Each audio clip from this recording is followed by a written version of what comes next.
Salut à tous, bienvenue dans l'atelier. Alors aujourd'hui dans les bricoles de Pascal, on va parler du plateau que vous voyez derrière moi, le plateau en patchwork que j'ai réalisé pour faire un meuble de télé. Alors ce plateau je l'ai mis sur Instagram et vous avez été nombreux à me poser des questions sur la façon dont on réalise ce type de plateau, ce type d'éléments un peu en motif aléatoire. Moi j'avais pas filmé quand j'ai réalisé ce plateau là, mais j'ai les parois latérales du meuble à faire. Donc je vais profiter de cette réalisation pour vous montrer un peu comment on fabrique ce type de plateau. Donc on découvre tout ça tout de suite en images.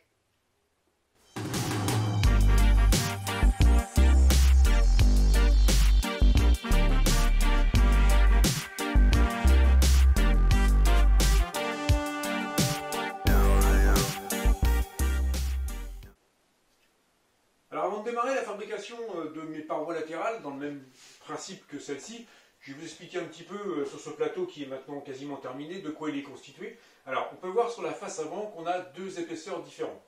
Alors, on a ce que j'appellerais la base, qui va nous servir à recevoir nos différents motifs que l'on viendra mettre après. Donc moi, cette base, ici, comme je voulais un plateau assez épais, elle est quasiment de la même épaisseur que les motifs. C'est-à-dire que j'ai une base qui doit faire à peu près 20 mm, et puis les motifs qui font entre 15 et 16 mm. Moi je l'ai faite celle-ci en planche, j'ai mis 3 planches en longueur comme ça, collées entre elles, parce que je voulais avoir en finale un plateau assez épais. Quand je fais des parois pour d'autres meubles, quand j'ai fait par exemple un meuble télé récemment, je prends, pour mettre mes motifs, je prends du contreplaqué de 5, 10, 8 mm pour me servir de base. Parce qu'en final, quand je viens mettre mes parois latérales, je viens replaquer mes champs de parois latérales avec des tasseaux comme ça, et on ne voit pas les deux épaisseurs de bois. Donc ça, je vous montrerai aussi comment faire, mais c'est très simple. Une fois qu'on a déterminé la dimension de notre base, on viendra placer nos motifs dessus. Alors c'est des motifs qui sont placés de manière aléatoire. Hein. Moi, je ne calcule rien. Là, je suis parti de manière symétrique. J'ai mis une alaise de chaque côté, une forme d'alaise de chaque côté, et ensuite, je suis parti plaqué de façon aléatoire, donc j'ai des motifs qui sont un peu dans tous les sens. J'alterne un peu les couleurs de manière à ce que le rendu, quand on appliquera un traitement dessus, les bois ne vont pas réagir de la même manière par rapport à leur couleur d'origine. Donc c'est là où ça fait un motif qui est vraiment plutôt motif industriel, style un peu caisse. Donc c'est tout l'intérêt de ce type de motif. Dernier point, avant de passer à la fabrication, quand vous fabriquez ce type de plateau, n'hésitez pas à vous laisser une surlongueur et une surlargeur, parce que ça vous évitera de vous prendre la tête ici sur les bords, à avoir quelque chose de super régulier. Et si on dépasse d'un millimètre, de 2 mm, eh ben on ne va pas se prendre la tête. Et en finale, on viendra remettre à la cote désirée par un coup de scie circulaire sur toute la longueur et toute la largeur. Même si c'est un coup de scie de l'épaisseur de la lame, de 2-3 mm, c'est suffisant pour venir tout réaligner. Et pendant la fabrication, vous allez beaucoup moins vous prendre la tête. Ensuite, le plateau ici, il est constitué des mêmes bois, donc on pourrait très bien se dire on va le laisser comme ça apparent. Et on a le choix après de venir replaquer notre bord, notre façade et nos côtés de plateau par des tasseaux de l'épaisseur du plateau, de manière à faire comme si on avait un plateau complètement massif, de la même épaisseur partout. Ça fait vraiment un très bel effet d'avoir cette ceinture de bois qui vient finaliser le bord du plateau après.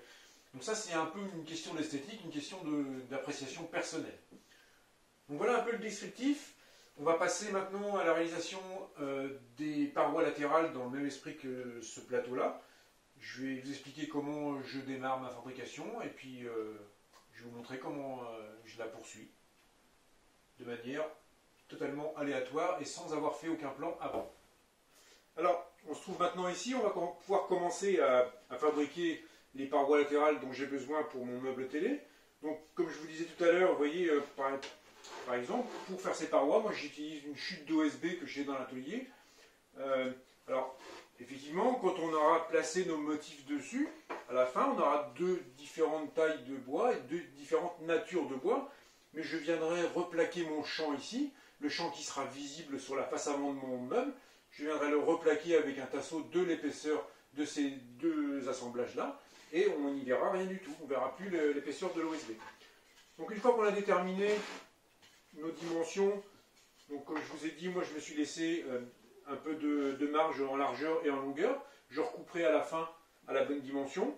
De quoi on a besoin? On a besoin de colle à bois, On a besoin de crayon, équerre, de quoi mesurer, mètre. Moi j'utilise un clouteur pneumatique, mais on peut utiliser des pointes sans tête pour venir implanter nos motifs, nos planches sur notre base.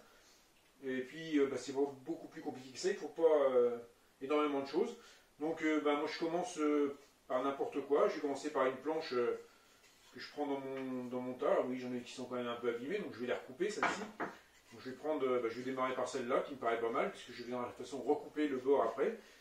Donc je vais commencer par implanter celle-là, ça va être mon démarrage. Donc pas plus compliqué que ça. Je vais commencer par mettre de la colle.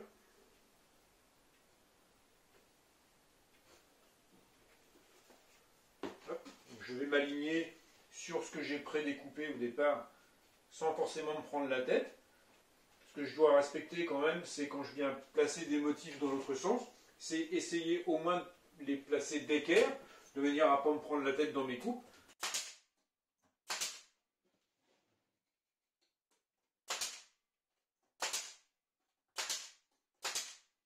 Donc que vous utilisiez un pistolet pneumatique comme ça ou des petites pointes, une fois que le motif est terminé, qu'on a poncé, qu'on a passé le traitement qu'on veut mettre dessus, on ne les voit plus.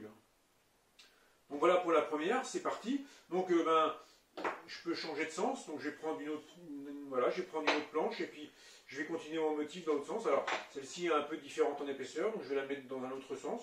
Donc voilà, je ne vais pas me prendre plus la tête que ça.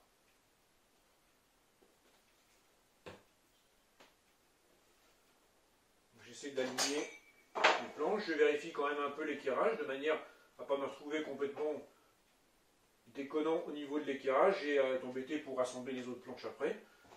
Et puis je procède de la même manière. Donc voilà, vous voyez, et puis ainsi de suite, je vais progresser comme ça pour faire mon motif. Alors je vais continuer.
Alors, on arrive à la fin de cette réalisation. Donc, comme vous pouvez le voir, j'ai remis à la cote finale dont j'ai besoin mon plateau une fois qu'il est assemblé. Donc moi, je l'ai coupé avec ma scie sur table Evolution que j'ai ici. On peut le faire avec une scie circulaire en s'aidant avec un rail pour faire un guide. Pareil, pour découper les plaquettes, les petites planches, moi je le découpe avec ma scie radiale que j'ai là, mais on peut très bien le faire avec une scie toute simple comme ça, une boîte à onglets comme ça. Ça reste des planches de sapin qui sont quand même assez faciles à couper, donc on n'a pas besoin de moyens importants pour découper ça. Pareil pour, moi je me suis servi de ma clouteuse pneumatique, mais si on n'a pas ça, bon maintenant il existe des clouteuses un peu comme ça, mais en électrique sur batterie par exemple, c'est très bien aussi. Ou si on n'a pas ça, eh ben, on prend des pointes sans tête et ça fera exactement la même chose. Donc pour cette réalisation, c'est terminé pour cette vidéo. Je vous ferai une vidéo un peu plus globale sur la réalisation de ce meuble qui va être pratiquement à 100% en matière recyclée. Donc ce qui est toujours intéressant de faire, de recycler des matériaux qu'on a dans l'atelier, des chutes de bois et des choses comme ça. Donc je ferai une vidéo un peu particulière pour la réalisation de ce meuble qui pourra peut-être vous aider à vous en faire un aussi. Donc on se retrouve dans l'atelier d'ici peu de temps pour une nouvelle vidéo sur un nouveau sujet. Je vous dis à bientôt. Si jamais il y a des choses que vous avez besoin en informations complémentaires, vous me faites un petit commentaire. Si cette vidéo vous a plu, n'hésitez pas à me faire un petit like. Et puis je vous dis à bientôt dans une nouvelle vidéo sur les bricoles de Pascal. Allez, salut!